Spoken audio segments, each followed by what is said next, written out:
What is up? George Fragrance Apprentice here with a very exciting and highly anticipated fragrance. Right, I have actually tried to record this review twice already in my life. Okay, the first time I went on a shoot and the footage was still on the card, so it got wiped. Second time I was editing something and the card just went wrong, and we had to buy a new card. So yeah, the footage was lost essentially. So I don't know if the universe is trying to make me not do this review, but if this is on YouTube at the moment and you're actually watching it, then we have all just now actually envisioned a life achievement. We've actually just seen it. You should be very proud of me, and this review in itself proves that if you keep at it and you're dedicated enough, anything can happen. One of my favourite fragrances, one of the most grittiest and interesting and unique fragrances that I've ever worn and ever smelt. You're going to love it. It's from the house of Nasomatto. It is Absinth. So seeing as I've done this review a couple times, I should be absolutely flawless and perfect with it. I'm actually extraordinarily confident with this fragrance now, so I'm definitely happy about who I could recommend this to. So would I like this? Would you as a person, you as a purchaser, and you with your particular tastes enjoy buying this fragrance? So first of all, Nasomatto is an infamous brand of fragrance.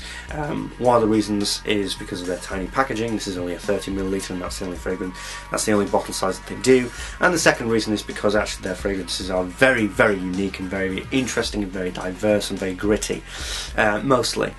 So if you are a person who wants to delve into the more artistic sense of fragrance buying, or of fragrances in general, then yes, I would definitely recommend this. If you want something in general that is very unique and very different and very unusual, then yes, definitely, that goes for virtually all of the Nasomatto line.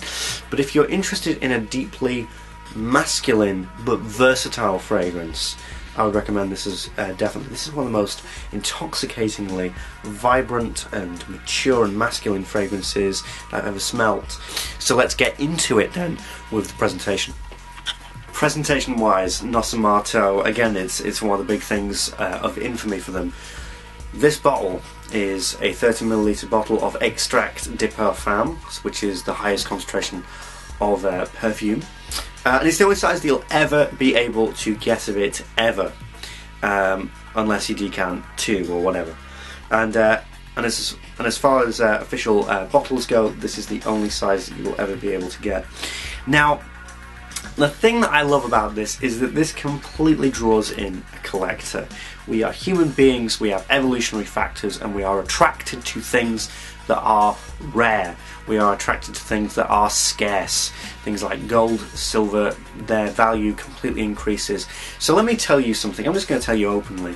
There is not one collector, a real proper collector of fragrance, who has never actually not wanted a Nasomatto. Everybody wants a Nasomatto. Everybody. I mean, I've got one in the end. Even if I didn't kind of like all of them, I would have probably sort of hypnotized myself into liking at least one of them, because everybody wants this bottle. Everybody wants to feel kind of like they've got something that's kind of special. It could just be a joke. It could just be an absolute pure gimmick, which a lot of people have rebelled and said that's what it is. But everybody loves something that looks a bit rare and a bit different and a bit special. Also, you've got I love my simple shapes. I love my sort of artistic kind of stuff. You've just got like the 2 kind of boxes there, the piece of wood there, very simple sprayer, and it's great. It's just a gorgeous bottle. It's really quite an outstanding, gorgeous bottle, and I kind of like that it pisses a few people off, to be completely honest, which it kind of does, the fact that it's so small and whatever. But no, I totally get it. I totally love it. It's very artistic. You could imagine this being in some kind of art show. So presentation, no questions for me, 10 out of 10. I absolutely love it, and secretly, so do you as well. Okay, so as a fragrance connoisseur, this has to be one of the hardest things I've ever done, because there are no notes at all listed with this. They like to keep it a secret. They like to keep it, and I respect that because it's all about, you know, interpretation and all that kind of stuff. But so I'm going to give it a go, and I'm going to give you the best way the best possible description from my experience of it. So I've got it here already. That's dried down a bit. That's been about 45 minutes, nearly an hour. And then we're going to put it on here. To me, it's actually quite a linear scent. I'd say there are only 2 stages, but they're so complex and interesting and impactful, it doesn't really bother me that there's too much evolution. In fact, if there was too much evolution in the fragrance, I think that it would actually sort of detract from it. So it's a measured decision, I would say. So I just want to give it the smallest. I don't want to spray too much. Hang on. Did you even hear that? There we go. But that's enough. That's a dribble, and that's enough. Bloody hell. Things I do for you. Jeez. Right off the bat. Right. I call the first stage the sweet peppercorned woods, because you've got this. People say that it's wormwood, and it's very interesting. Very interesting. Kind of harsh smell.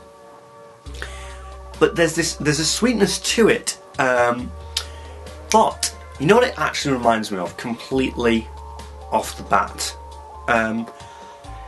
Have you ever had like a medium well done steak, almost to the point where it's charred, and you dribble peppercorn sauce on it?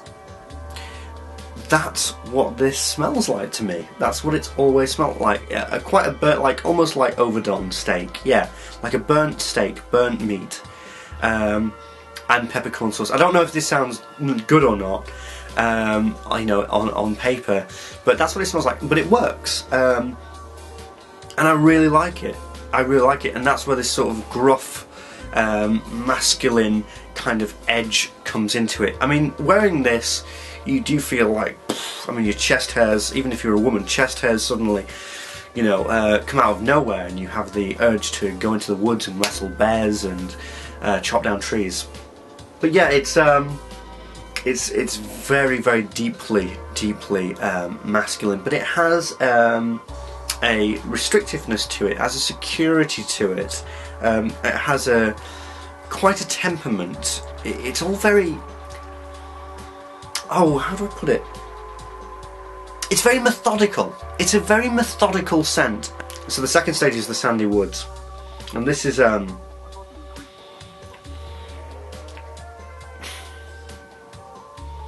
it almost becomes, I mean, it's really good. It's really gorgeous, really gorgeous and really interesting. But yeah, you have these flourishing kind of woods coming all over the place. But you have these herbal textures as well that are coming out as well. It verges on medicinal, but it's not. It's scarily verging on it, but it's not medicinal. Yeah, it still has that kind of peppercorn feel.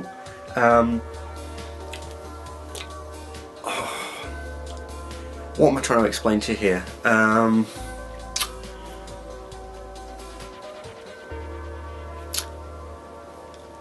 It smells like, it smells sort of Eastern of origin, but I wouldn't say oud. I'd say the dryness, like the dry sandiness of it, which has been replicated from certain Eastern fragrances. It's that element to it, and because of that, it does create a deeply gruff, almost animalic, almost like sweat, almost like that kind of tone of smell. And you also have this this herbal thing. It's so weird. There's also this kind of herbal smell, and I don't know why it reminds me of it, but it reminds me of it definitely reminds me of abroad. It's just, I think it's foodstuffs. I think it's like, I don't know, like you're abroad and you're by a restaurant. It's a warm night, so you've got the sort of the warm, you know, the warm smells, and you buy a restaurant and the spices are overflowing, from the restaurant into your nose, and you really can pick up on that, and you can feel that you're in a distant land, you're in a different land from home. The smells aren't familiar, but they're inviting and interesting. That's how I'd explain Nasomatto's Absinth without sort of notes.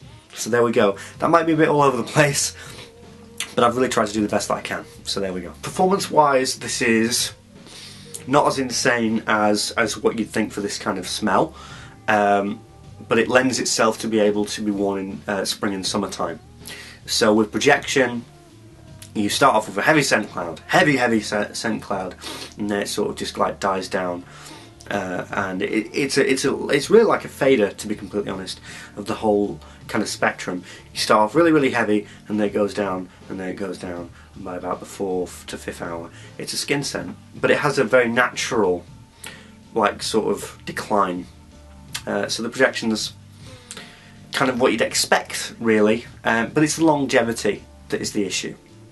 You'd expect this to last for a very long period of time, but I'd say 6 to 8 hours, that's probably it, which is fine. Say, boy, 6 to 8 hours is a very long time, but everybody knows the infamy and the reputation of Nasomatto, so you'd think that it would be 10 hours, 24 hours, like beast mode, like insane, intense, but it's not. It is quite refined, and that allows it to be worn actually throughout spring, summer and autumn, but winter time, you can still get away with it. You can still definitely get away with this in the winter time, but it's not peak time. I wear this in the winter. It's great, it's fine, it's good. It works in the cold weather, but it's not peak. It's not its peak. So get ready for spring with this one. That's what I'd recommend. Definitely get ready for spring. So there you go. I've felt very up and down about the House of Nasomatto for quite a number of years. One of my least favourites of theirs is actually Black Afghano, which is like the super hyped popular one of the house. I actually think that Black Afghano smells like soggy bread. I have always thought that, and I've really tried to give it many chances, and I just don't quite get it. I'm a bit sort of up and down with the whole Nasomatto house, but again, like I actually referred to at the beginning of this review, I always wanted one. I always sought out to find one I really would like, and this just did it for me. This just completely did it for me. It is all that I would want out of a fragrance that looks as though it comes in a small quantity. It does smell rare. It does smell unique. It does smell different. It does smell expensive. It does smell like a commodity, you know, like a real VIP of fragrance. So I'm very lucky to have this in my collection. So I personally love it, and I would personally recommend it to mostly men who want to engage a bit more with their masculine side, with their gruff side, you know, want to grow a beard out, grow their chest hairs, and be, we can all be men together. And that's what this kind of represents to me. I love it to bits, and those are my thoughts on it. So, as always, I hope I've given you the information that you needed to sort out in your head your thoughts about Nasomatto, Nasomatto's Absinth, should I say. And of course, like my video, subscribe to me, and add me a friend on Facebook. So until next time, Fragrance Apprentice, out.